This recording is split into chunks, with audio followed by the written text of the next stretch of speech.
rakyat. Nah, itu dia terus ke atas gitu ya. Jadi yang paling kecil itu adalah keluarga. Jadi kalau kita ingin lihat konflik di masyarakat, itu bisa kita gambarkan dari konflik keluarga. Oke. Keluarga itu adalah tadi unsurnya ada ayah, ibu, anak gitu ya, atau suami, istri, anak gitu ya. Nah, pertanyaan saya tadi, kenapa sebuah keluarga itu konflik? Udah berkeluarga? Oh belum, nggak pengalaman ya.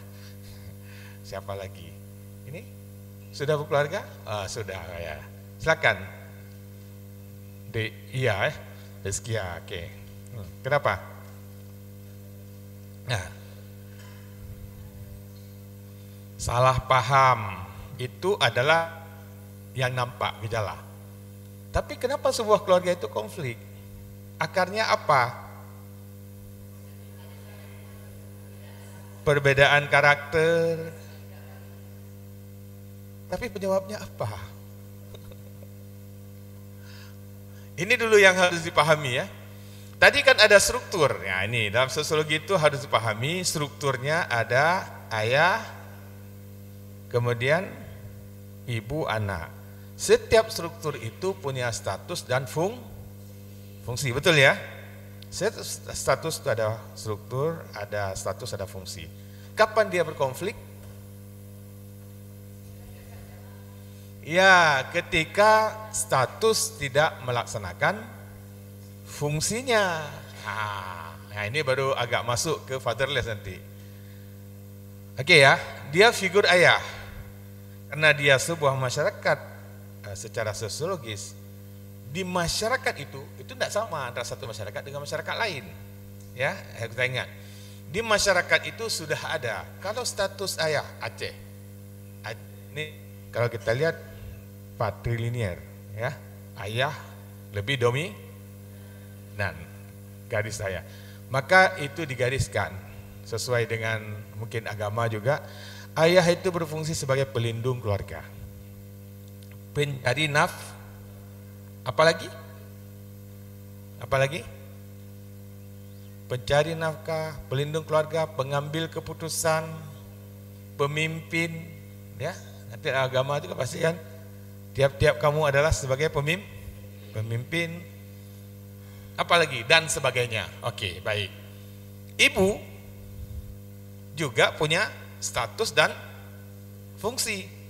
Apa fungsi ibu? Melayani suami, betul ya? Nah, itu dari adat kita. Beda nanti kalau misalnya di Eropa dan sebagainya. Melayani suami, mendidik anak, kemudian apalagi tugas domestik, ya, dipahami seperti itu, ya, dan seterusnya. Anak apa tugasnya? Yang belum keluarga masih sebagai anak. Belajar, menghormati orang tua, dan sebagainya. Kapan keluarga itu konflik? Ketika misalnya suami itu cari nafkah, ternyata suami meskipun dulu cinta sekali dan sebagainya, kemudian ribut gara-gara, ya itu baru salah komunikasi. Kenapa? Si suami masih menganggap saya kan kepala keluarga, ya, padahal dia nggak memenuhi fungsinya sebagai kepala keluarga. Tapi begitu istrinya, bang tolong bawa anak sebentar, saya kan lagi masak, tersinggung, gitu ya. Kenapa? Saya kan kepala keluarga, dan macam-macam ya. Istri ini kepala keluarga, uang nggak ada macam-macam, tapi masih sok kepala keluarga, gitulah kira-kira. Mulai terjadi percekcokan, nah, pelan-pelan akhirnya. Oke. Begitu juga suaminya udah bagus nih, cari kerja, cari uang dan sebagainya. Pulang ke rumah, lihat istri asik aja dengan WA, Facebook, nonton sinetron, nah misalnya gitu ya. Anaknya terbengkalai, susunya belum misalnya, enggak dididik dengan baik, apa PR-nya dan sebagainya. Mulai suami protes ke istri. Nanti istri jawab, memang anak saya aja, kan anak abang juga didik, ya gitu misalnya gitu ya. Nah, mulai kan saya udah kerja dan sebagainya. Itu mulai muncul tadi gejalanya yang miskomunikasi. Tapi intinya adalah karena tidak melaksanakan fungsi peran sesuai dengan status. Anak juga sama. Mulai anak itu misalnya tidak patuh dengan orang tua, tidak belajar. Yang nggak belajar anak yang ribut antara suami dan sebagainya. Oke, baik. Nanti dari gambaran ini adik-adik bisa membayangkan bagaimana konsep fatherless dan bagaimana kalau ini hilang dalam keluarga. Oke, baik, kita maju ke konsepnya ya. Nih, kemana nih? Oke, kita mulai ya. Nah, fatherless itu kalau kita lihat kehilangan figur ayah. Apa penyebabnya? Bisa karena meninggal, ya. Saya adik-adik fatherless itu umur saya 2,5 tahun. Ya, saya meninggal orang tua umur 2 tahun, orang tua laki. Oke. Bisa juga karena cerai. Ya. Bisa cerai. Nanti kita lihat pertumbuhannya. Masing-masing ini akan berbeda. Tapi bisa juga tidak meninggal, tidak cerai, tapi figurnya hilang dengan berbagai kondisi. Apakah karena ayahnya sibuk bekerja, atau dia malah tidak bekerja, tapi tidak mampu berperan sebagai ayah yang diharapkan. Itu namanya fatherless ya. Nah, semua ini juga berdampak yang berbeda. Mungkin bagi anak yang fatherless ya, karena ayahnya meninggal, itu tidak begitu menimbulkan rasa dendam. Meskipun ya dalam kondisi sosial, saya ingat dulu ya terintimidasi dan macam-macam gitu ya. Itu ada dua, ada yang membuat dia merasa minder, kehilangan, tapi ada juga yang membuat anaknya, kalau mamanya bagus menggantikan figur ayah, itu membuat dia berjuang dengan lebih luar biasa. Nah, itu ada dua ya, nanti tergantung bagaimana kemudian fatherless ini digantikan oleh figur siapa? Ya, figurnya ya. Maka kalau nonton ada film Sabtu Bersama Ayah, nah itu bagus sekali. Ya, ada nonton? Belum, sibuk sekali nggak sempat nonton ya.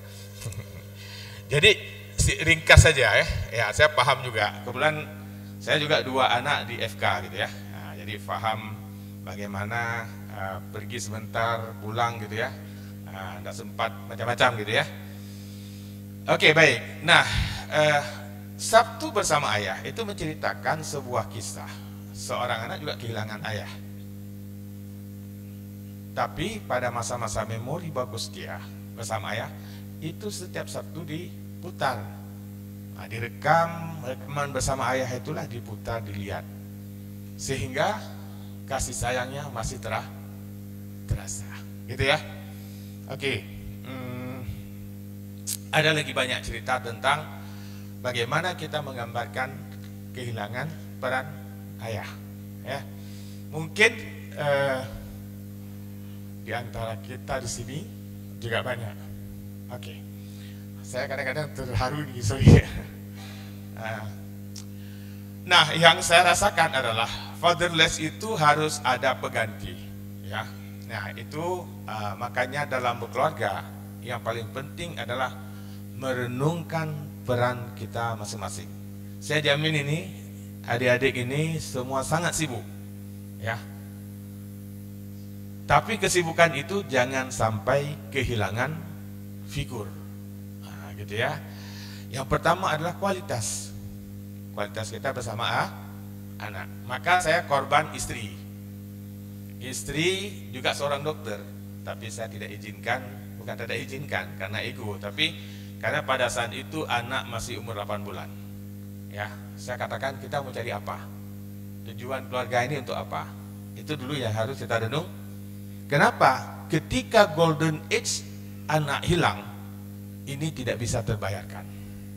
Ya, mungkin dia tumbuh pinter, tapi ada kekosongan. Apa salah? Enggak salah. Nah, ini dengan tergantung kemampuan masing-masing kita memerankan father ataupun figur mother. Ya, yang saya ingatkan bahwa jangan sampai kesibukan kita itu membuat fatherless atau motherless, karena ini akan berdampak kepada generasi dan tanggung jawab kita dalam agama. Baik, indikatornya apa? Hilangnya sosok otoritas, ya, tanggung jawab, perlindungan, keteladanan dari figur ayah dan pemimpin.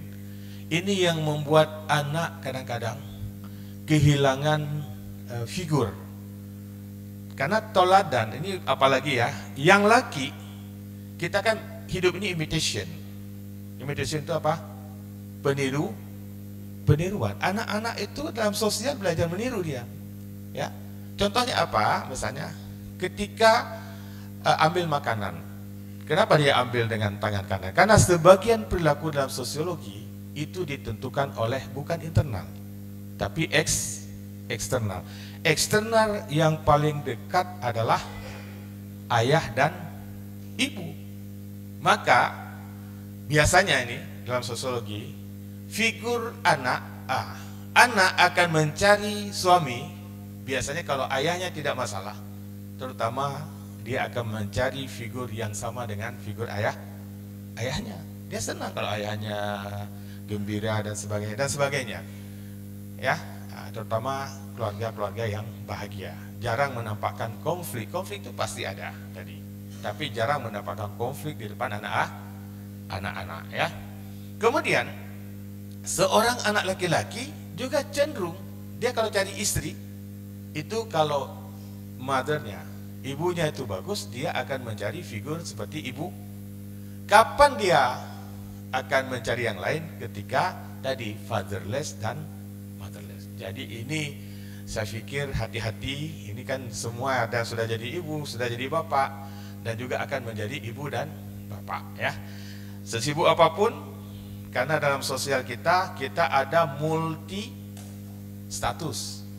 Saya sekarang status pengajar, tapi sebentar lagi balik ke kantor status WR1, ya. Itu harus banyak mendengarkan keluhan orang-orang. Terutama ibu-ibu. Ibu-ibu diam aja, dia ngomong 15 menit.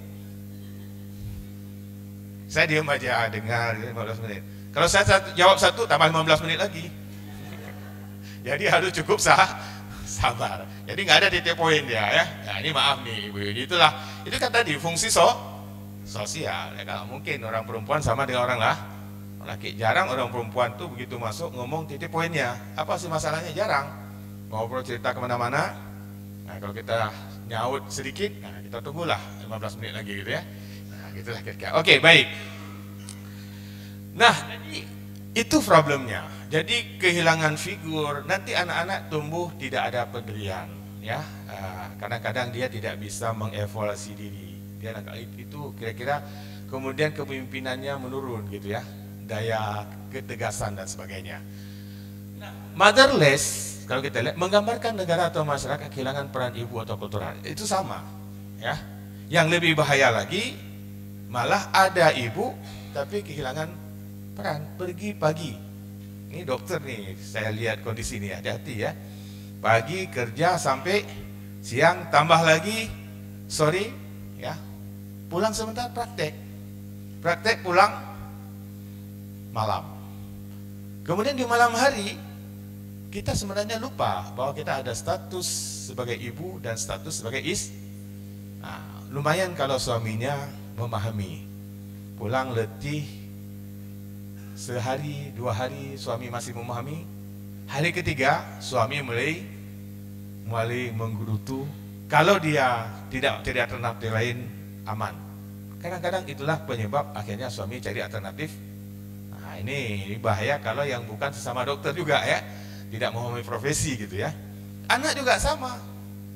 Kadang-kadang kita pulang karena kelelahan, tidak bisa melayani status kita sebagai ibu, maka anak itu akan sedikit banyaknya berjam-jam dengan asisten rumah tangga. Nah, coba bayangkan kalau anak dengan asisten rumah tangga, maka pendidikan dia kan imitation, ditiru bahasanya, perilakunya dan sebagainya. Dan yang paling mahal itu adalah nilai. Adik-adik sekalian, beda dia transfer knowledge dengan transfer nilai, ya, dan ilmu perilaku.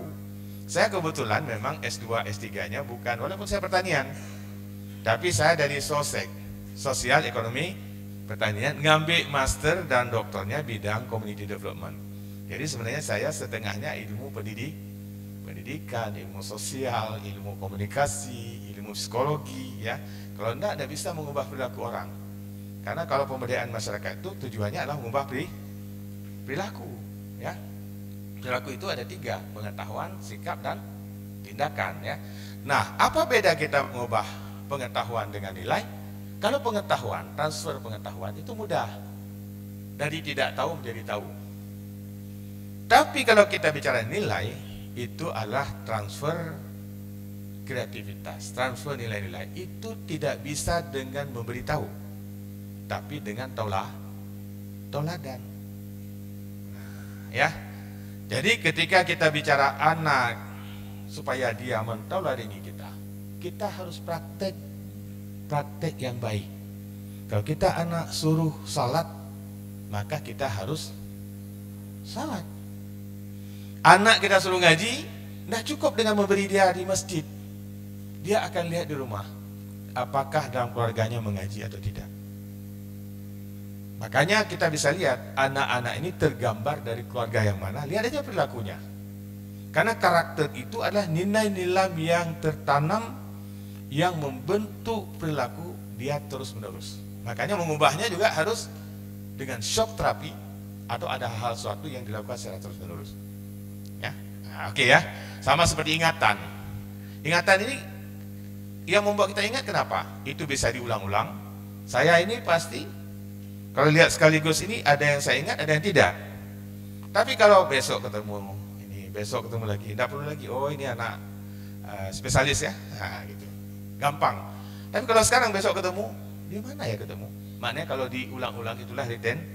Atau shock, kita melihat tabrak darahnya, nah, itu biasa nggak pernah lupa. Itu dia dari otak besar ke otak ke. Oke, baik, kita kembali ya. Jadi indikatornya minim peran ibu dalam pengambilan kebijakan serta pelecehan terhadap nilai-nilai keibuan dalam pembangunan nasional. Jadi ada ibu, tapi kadang-kadang nah, itu juga bahaya ya. Kurang menghargai, ini budaya di mana kurang menghargai ibu juga akan berdampak kepada tumbuh kembang anak. Oke, baik. Nah, dalam agama ini sedikit mohon maaf kalau yang di luar Islam, karena saya kutip dari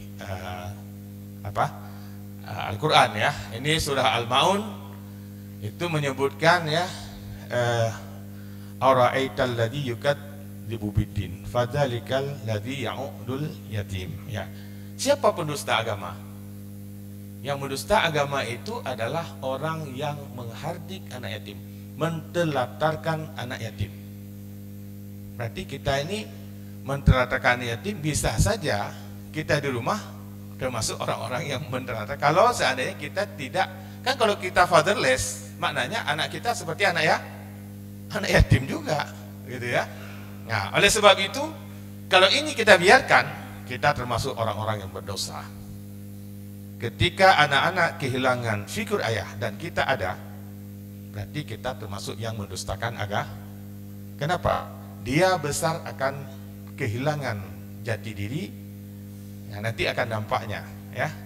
Dia akan membuat keonaran, suka menganiaya orang lain dan sebagainya. Itu membuat dosa itu kembali ke ayah ya. Kemudian Imam Bukhari juga dalam hadis nih, aku dan orang-orang yang memelihara anak yatim akan bersama di surga. Itu kata Rasulullah. Berarti besar sekali sebenarnya. Kita bekerja oke, tapi jangan lupa jangan terlalu mengejar dan memberikan anak itu seolah-olah materi cukup semua selesai. Ini yang kadang-kadang bagi kita yang sudah punya materi cukup, apalagi yang diharapkan? Ini semua kita sudah senang, bahagia. Ternyata peran father itu sangat dibutuhkan. Oke, ini kalau kita lihat, berarti kita dalam Islam itu sebenarnya peran ayah itu sangat harus dilakukan. Terutama ini bagi kita yang sudah punya anak. Pulang sentuhan, ini nanti beda dia. Anak-anak yang sering disentuh dengan anak-anak yang kurang disentuh, ternyata, nah ini ada satu penelitian yang bagus ya, dari Yale University terhadap 2000 anak. Jadi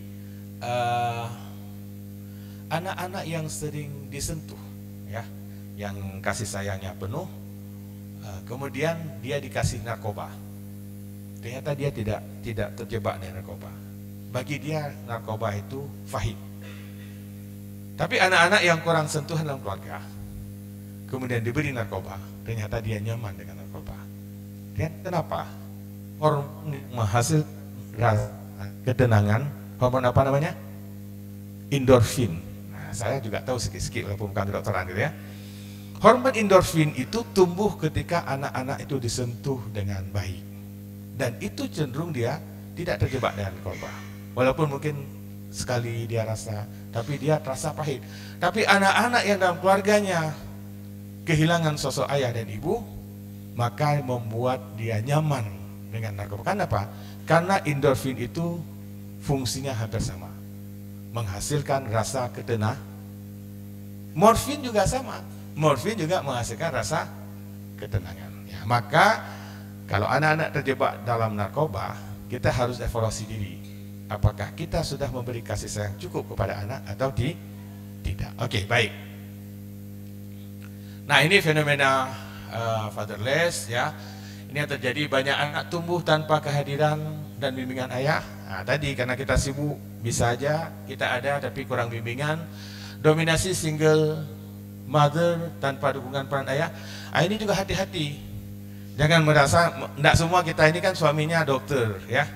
Nah, merasa kita pinter, dominasi ibu luar biasa sehingga tenggelam figur ayah. Ini hati-hati ibu-ibu dokter nih ya. Nah, jangan menghilangkan peran ayah dalam keluarga, itu akan berdampak pada tumbuh kembang anak gitu. Kemudian laki-laki dewasa kehilangan arah peran sosialnya. Ini dampaknya. Lemahnya kepemimpinan yang berwibawa dan visioner. Nah, ini juga bahaya ya. Kemudian masyarakat mengalami krisis identitas dan disiplin. Nah, ini dampak-dampak yang mungkin muncul fenomena. Kita lanjut. Nah, ini kira-kira contoh negara dengan tingkat perceraian tertinggi. Ini kita lihat ada sebuah fenomena ketika negara-negara itu sudah mulai tumbuh ekonominya pada awal ya.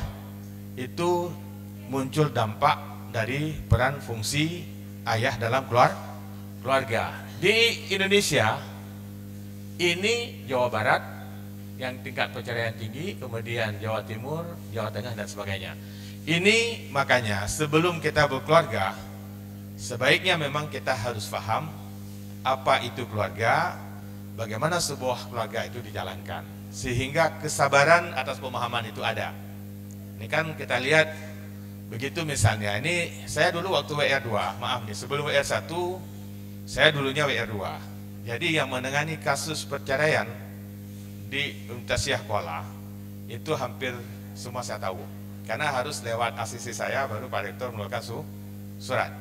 Apa yang saya lihat, ini mohon maaf ibu-ibu, ketika dominasi ibu-ibu terutama dalam ekonomi, maka peran suami itu seolah-olah hilang. Dan ini adalah konflik awal yang terjadi. Kebaikan suami masa lalu lupa, gitu ya. Nah, yang diingat kebaikan sekarang, terutama ketika COVID, kemarin itu banyak pekerjaan yang hilang, maka perceraian itu mulai meningkat. Dan itu tidak tanggung-tanggung, ada profesor dengan profesor, ya, ada yang sudah doktor dan sebagainya. Waktu ya? Oke lah, kan sampai 9.15 ya? Ya, masih ada 15 menit, tambah terlambat 5 menit, berarti 9.20 ya. Oke, ini sedikit nih gambaran ya. Oke, baik, 3. Ini gambarannya, ini adalah motherless. Biar kita ada waktu, mungkin ada 1-2 pertanyaan ya. Ini gambaran umum sebenarnya sudah saya jelaskan tadi. Nah ini kita lihat, ini tanda-tanda fenomena motherless itu ketimpangan gender dalam peran keluarga dan di luar dan dunia luar. Gender itu apa? Salah. Gender itu adalah konstruk sosial yang membedakan peran laki-laki dan perempuan. Itu jangan jenis kelamin. Jadi bangunan sosial, makanya berbeda antara satu budaya dengan budaya yang lah. Makanya kita bisa berantem. Kita enak seolah kawin dengan orang bule, tapi kita bisa berantem karena perannya sudah berbeda. Kalau orang mungkin Eropa, oke, kita sama-sama bekerja. Hari ini saya masak, besok Anda yang masak. Sementara kita memahami tadi domestik itu adalah peran nah itu bisa. Jadi gender itu adalah konstruk sosial, bangunan sosial yang membedakan peran laki-laki dan perempuan. Misalnya, ketika anak-anak kita yang perempuan suka main bola, itu ibunya udah khawatir, maco gitu ya. Anak saya udah maco kali gitu ya. Begitu juga ketika anak laki-laki kita suka main boneka, ya, kita sudah menyatakan, wah ini bahaya anak saya ini. Nah itu namanya membedakan peran antara laki-laki perempuan berdasarkan jenis kelamin. Akibatnya juga kadang-kadang ya, ketika misalnya dia besar tumbuh juga kita bedakan. Kalau yang laki mau disekolahkan tinggi-tinggi, yang perempuan cukup USK saja misalnya gitu ya. Kalau laki ini harus UI, harus boleh ya. Kalau nangis juga sama. Coba anak laki-laki nangis, ada masalah. Kayak cewek bilang. Itu yang kita, sehingga dia menjadi tegap karena pembedaan tadi. Padahal laki-laki juga punya air mata, sama dengan perempuan juga. Tapi kalau perempuan tidak pernah nangis juga dibilang ini laki-laki tidak pernah sedih, dia nggak pernah nangis gitu ya. Itu yang kita sebut dengan gender. Oke, baik, udah paham ya. Jadi gender itu sebenarnya jenis kelamin, tapi bangunan sosial yang membedakan peran ya. Oke, kecenderungan meningkatnya kenakalan remaja, kriminalitas dan gangguan mental tadi. Karena fungsi keluarga, fungsi ibu itu tadi kan mendidik dan sebagainya. Ketika ibunya tidak ada, maka fungsi pengawasan ini tidak ada lagi. Mungkin yang diturunkan ini sama asisten rumah tangga dan sebagainya. Maka dia cenderung akan mencari kenyamanan di luar rumah. Ya, nah jadi baiti jannati tidak ada lagi. Ini filosofi tinggi sekali kalau kita bicara baiti jannati. Itu keluar dari ungkapan Rasulullah yang luar biasa. Bagaimana kita nyaman dalam keluarga. Kita kalau tidak ada kegiatan luar, langsung ke rumah. Ini malah terbalik. Udah capek seharian di luar, habis kerja masih di luar. Ke rumah hanya tidur. Yang membuat kehilangan fatherless ataupun motherless. Oke, baik. Generasi muda tanpa panutan maskulin yang sehat, rendahnya rasa tanggung jawab dan kepemimpinan di kalangan pria. Oke, baik. Nah ini tanda-tandanya ya, terjadi pencurian, penganiayaan, narkoba, perkelahian dan sebagainya ya. Ini akibat tanda-tanda motherless. Ini juga kalau kita lihat contohnya negara-negara yang budaya patriarkinya ekstrim ya, itu cenderung akan Nah ini indeks ketimpangan gender di kita, ini semua kita lihat. Semua karena apa? Karena tidak tahu apa peran setelah berkeluarga. Nah ini makanya kuliah hari ini mengembalikan kita untuk tahu ketika kita berkeluarga, apa peran kita sebagai ibu, apa peran sebagai ayah. Kalau ada yang tidak cocok, kasih tahu suami, apa peran suami sebenarnya ya.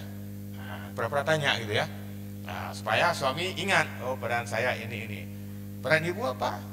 Sekarang saya peran sudah oke, sekarang tugas suami yang belum oke misalnya. Begitu juga sebaliknya, jangan marah-marahin istri dengan kata-kata yang tidak bijak. Ya, ingatkan dia, peran istri itu apa sih? Kalau enggak juga patuh, bawa 1-2 ayat. Kalau bisa, gitu ya. Ya, bagusnya dengan agama biasanya. Karena memang walaupun dengan agama biasanya kalau dia takut, pasti dia patuh gitu ya. Yang susah dengan agama pun dia nggak patuh lagi gitu ya. Oke, baik. Nah ini kita lihat dampaknya. Ini dampaknya yang pertama fisik, tidak terlalu berpengaruh pada fase bayi. Ini kalau motherless, karena masih ditutup oleh padahal masih. Ya, kalau kita lihat dari nanti pelajaran, dia mulai hamil pun itu ayah harus sering ngoles-ngoles perut gitu ya, bisik-bisik gitu. Ternyata pendidikan itu walaupun dia belum keluar istilahnya, mungkin itu juga sentuhan-sentuhan itu membuat nyaman gitu ya. Kemudian juga kognitif motivasi belajar rendah, ini kita lihat sulit fokus, kemudian lebih rentan putus sekolah, karena tidak ada figur yang dia takuti, nggak ada figur yang dia toladah. Ini bahaya. Secara emosional, rasa percaya diri lemah, rentan marah, agresif. Maka lihatlah, maka nanti kalau saya sebagai dosen, ketika anak-anak murid ini berbeda, kita boleh marah dulu, lihat keluarganya bagaimana, dia asalnya dari mana. Nah itu baru adil kita, ya. Baru nanti kita jangan menghukum, bagusnya membina. Itu dalam hidup harus seperti itu, yang arifnya harus seperti itu. Kalau sudah kita bina enggak juga, baru nanti kan dalam agama juga sama kan. Kalau istri salah, apa disuruh pukul terus? Enggak, pukul itu menghukum adalah jalan terakhir. Pukul pun enggak boleh pukul menyakiti. Pukul sebagai pendidikan, itu harus ingat. Jangan tampar istri habis itu nanti pakai lagi. Nah, bahaya. Begitu juga. Ada di tempat kami malah istri pakai balok pukul suami. Ya. Habis itu baik lagi. Ini yang bahaya ya. Oke. Baik.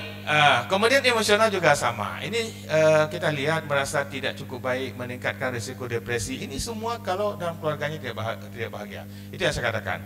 Ya. Jadi endorfin itu tidak dihasilkan dari anak-anak yang kurang sentuhan. Kita lanjut ya. Nah ini dampak negatif sosial juga mudah terjerumus, perilaku menyimpang gitu ya. Kemudian anak laki-laki sulit membangun identitas maskulinnya, ya. Kemudian anak perempuan rentan mencari figur ayah pengganti dan hubungan romantis. Ini bahaya. Kalau cewek-cewek kadang-kadang suka kalau dia figureless, fatherless, suka cari om-om. Nah ini hati-hati. Kalau ada keinginan cari om-om itu bahaya ya. Berarti ada sesuatu yang keliru dalam ini ya. Nah, sekarang ada film apa? Sugar Daddy ya. Ya. Ada nonton enggak? Enggak sempat nonton ya. Enggak apa-apa sibuk boleh, tapi nonton juga harus gitu ya. Oke, baik. Ya narkoba dan sebagainya. Nah, ini kalau dampak motherless ya, kita lihat secara fisik juga risiko stunting ya. Jadi ketika stunting jangan bicara hanya masalah ketersediaan pangan, tapi bisa juga karena keluarga itu tidak ada peran ibu, yang kasih makan adalah asisten rumah tangga. Sorry ya. Nah, jadi ketika stunting jangan kita pikir ini anak dokter nih kaya-kaya semua cukup, ini nggak ada stunting. Bisa juga stunting, mamanya bapaknya sibuk, anaknya yang kasih makan adalah asisten rumah tangga. Kalau dia mau makan, nggak mau makan ya alhamdulillah gitu. Dia juga nggak capek gitu ya. Nah, gitu kira-kira ya. Kemudian juga kognitif akademik, stimuli bahasa dan motorik halus anak bisa terganggu. Nah, ini juga kita lihat ya. Kemudian sosial, dia bisa menjadi lebih tertutup, ya, anak-anak yang tidak periang dan sebagainya, keretakan sosial, mudah tersinggung. Maka lihatlah dalam keluarga ya. Mungkin dia kurang sentuhan. Tadi anak orang hebat, makanya jangan kita cari menantu juga. Nah, ini kan anak si A, kan kawan saya dulu dia bagus, baik. Belum tentu anaknya baik, karena apa? Lihat nanti keluarganya, tumbuh kembang anaknya bagaimana ya. Akhirnya kalau kita lihat ada yang sama-sama kawan baik tapi anak cerai ya. Oke, emosional, kehilangan rasa aman utama, rentan depresi, cemas dan sebagainya. Kemudian identitas gender juga kehilangan model kehangatan. Nah, dia kalau yang bahaya dia ketika dia tidak bahagia, dia cenderung sifat ini akan diturunkan pada keluarganya berikutnya. Nah, ini Bapak Ibu sekalian ya. Maka kita yang sudah tahu ini, usahakan bahagiakan keluarga kita sehingga anak-anak kita ketika dia berkeluarga, dia akan menjadi panutan dan contoh yang akan dia turunkan kebahagiaan keluarga berikutnya. Tapi kalau sekarang kita memperlakukan itu, maka anak kita akan meniru kita dan dia juga akan rentan terhadap kebahagiaan keluarga di masa depan. Maka bangsa ini juga akan mengalami kerapuhan ya. Oke, kontradisiplin, diskriminasi gender sedikit lagi. Oke, ini tinggal strategi ya. Nah, tadi kan di terakhir kita, ini jadi masalah, strateginya bagaimana sih? Ya, itu ya. Ya, strateginya yang pertama adalah kita bagaimana peran ayah dari segi agama dan negara itu bisa kembali sesuai dengan statusnya. Nah, ini tadi kan kaum laki-laki lah pemimpin, setiap kalian lah pemimpin yang dimintai pertanggungjawaban. Itu kita harus kembalikan, ya. Stimulasi anak, sering-sering dengan anak, sering sentuhan, hafal Al-Quran, ajarkan bahasa dengan anak ya. Jadi habiskan waktu dengan menyentuh anak-anak. Jangan seperti mungkin ayah-ayah kita dulu, untuk jaga wibawa, komunikasi dengan anak itu dibatasi. Supaya ada wibawa ayah ini jangan dibantah kayak gitu ya. Padahal bukan itu masalahnya. Makin kita sentuh anak-anak, makin dia patuh dengan kita ya. Tidak sampai hati dia melanggar kalau dia tidak menuruti kita. Oke, kita lihat ini penguatan ayah dalam keluarga ya. Libatkan ayah sejak kehamilan induksi. Jadi itu harus kemudian pendidikan juga, sosialisasi gender yang sehat. Ini apa peran ayah tadi ya. Pendidikan formal mungkin kita perlu di kurikulum ya. Mungkin di Unsiah itu ada sekarang USK, itu namanya UP3I, pendidikan karakter.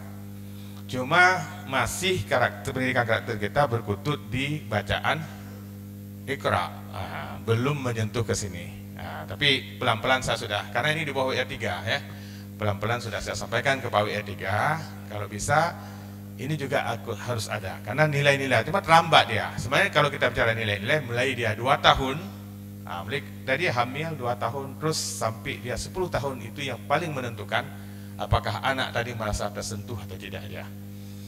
Kemudian pendidikan non formal, komunitas, juga peran lingkungan dalam sosiologi. Sekali lagi Bu, biar ini. Dan sosiologi itu ada 4 agen perubahan nilai. Supaya tahu aja ya. Yang pertama keluarga. Yang menentukan agen ini adalah yang akan merubah nilai pada anak-anak. Keluarga, kemudian masyarakat sekitar, kemudian pendidikan, dan yang keempat media massa. Maka media massa sekarang itu harus sesuai. Ketika dia tidak sesuai keempat ini, maka akan muncul ambigu nilai pada diri anak.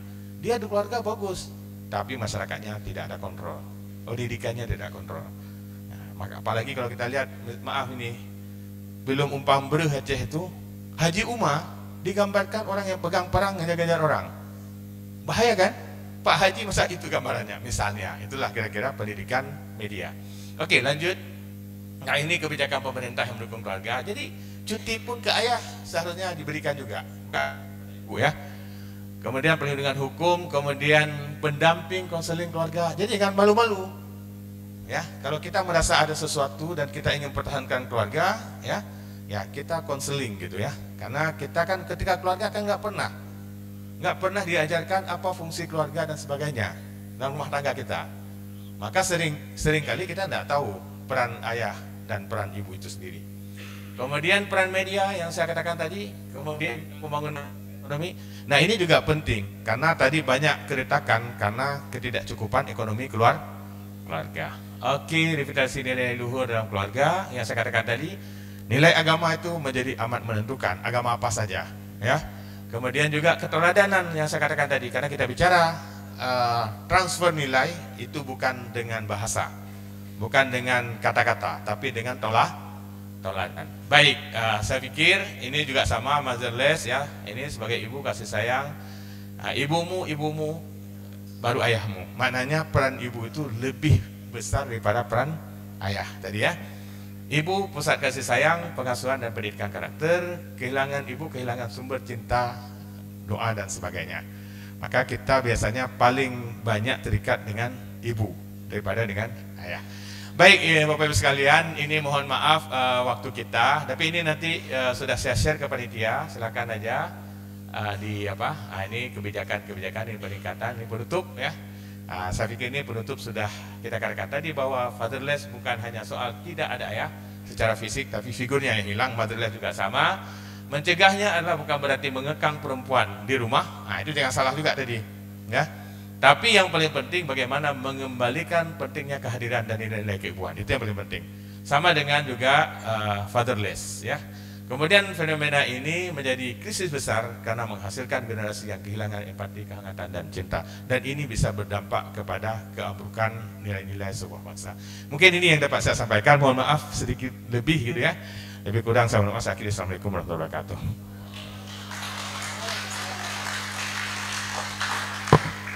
Terima kasih kepada Profesor. Setelah mendengarkan penjelasan tadi, tentunya saya yakin ada banyak hal yang ingin didiskusikan. Masih boleh Bang Yasar? Kita buka satu sesi saja, 2 pertanyaan, mungkin satu yang ibu, satu yang ayah. Dipersilahkan.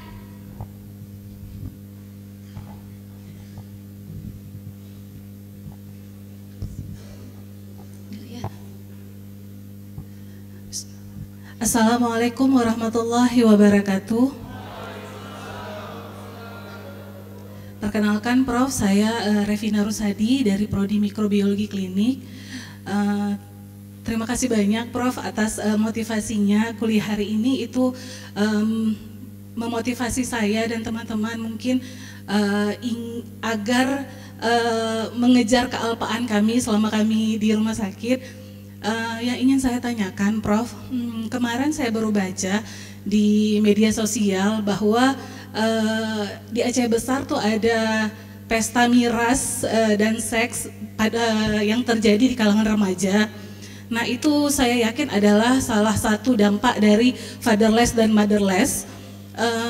Cuman mungkin karena memang kuliahnya ini adalah dampak, yang ingin saya tanyakan Prof, bagaimana pendapat Prof memperbaiki dampak dari kealpaan fatherless dan motherless ini. Terima kasih Prof.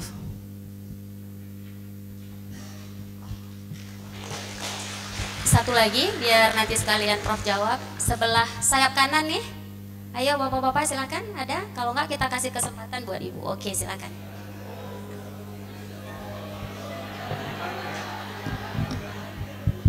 Baik, Assalamualaikum warahmatullahi wabarakatuh. Perkenalkan Prof, saya Rangga dari Prodi Urologi. Terima kasih banyak atas materi yang sungguh luar biasa.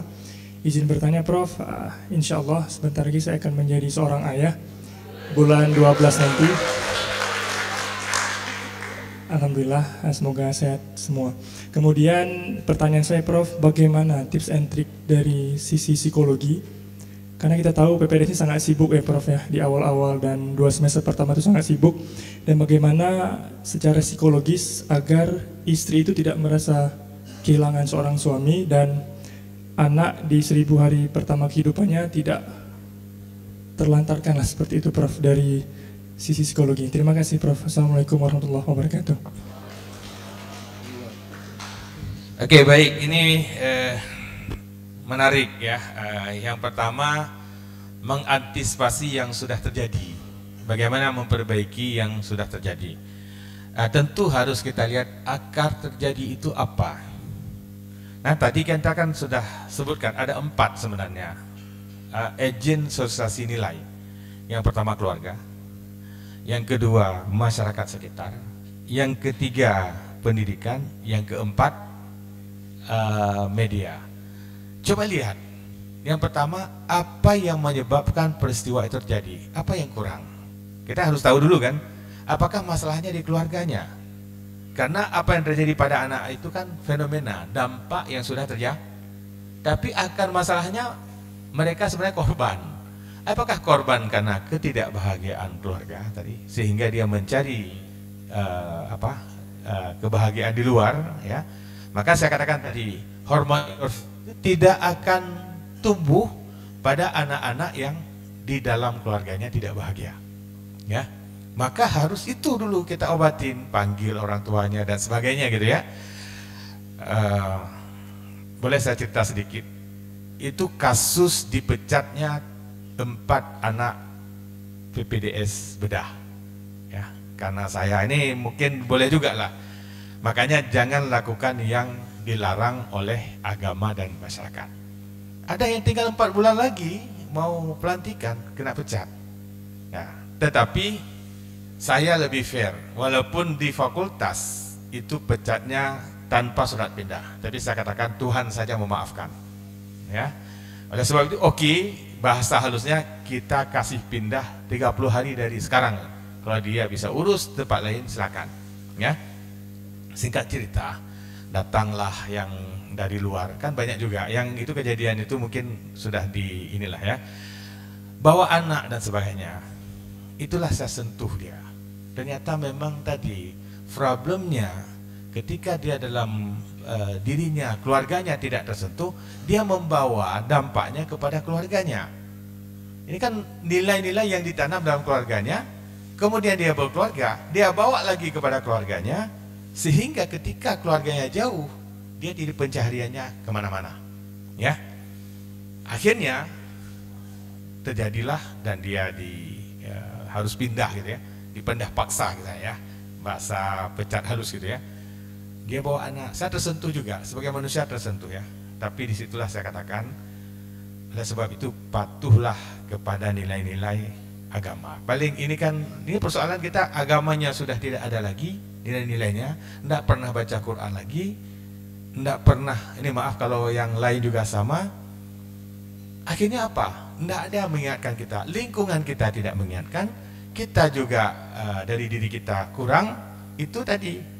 Kontrol kita kan dari luar, masyarakat mungkin juga tadi. Kita lihat masyarakat kita mungkin sudah nafsi-nafsi. Kenapa begal itu dulu ada di Aceh, sekarang hilang gitu ya? Kenapa hilang? Itu daerah kami Langgugup itu ternyata ada yang begal itu mati, dipukul oleh masyarakat. Kepedulian itu membuat hilang begal itu di kita. Tapi di Medan, di kota-kota besar lain, karena kepedulian tidak ada lagi, malah ini menjadi jadi. Apakah itu sah? Nggak sah mungkin, tapi itu bentuk kontrol sosial. Nah, pertanyaan tadi, tapi di Aceh masih lah ya, yang kejadian apa yang kita keluarkan itu juga kan semua kedapatannya di hotel gitu ya, gitu ya. Tapi tetap kontrol sosial itu ada, sehingga dia nggak bisa menyatakan ini kan bukan di USK-nya kejadian, ini kejadiannya kan bukan di rumah sakit, tapi di luar gitu. Tapi di luar pun kita berlaku syariat nah ini yang akhirnya dia terjerat, tidak bisa bantah apa-apa. Kan melanggar juga hukum negara gitu ya. Nah, oke ya. Nah, oleh sebab itu caranya harus dilihat dulu. Nah, maka saya katakan tadi, kita kembali ke agen, orang tuanya, kemudian masyarakatnya, pendidikannya, baru medianya, baru kita sentuh dianya, baru dianya tadi ya. Tapi dengan tentunya pendekatan-pendekatan yang tidak mudah. Karena apa? Kalau sudah kejadian, dia sudah membentuk karakter. Ya, karakter ini bisa nggak bisa dirubah? Bisa.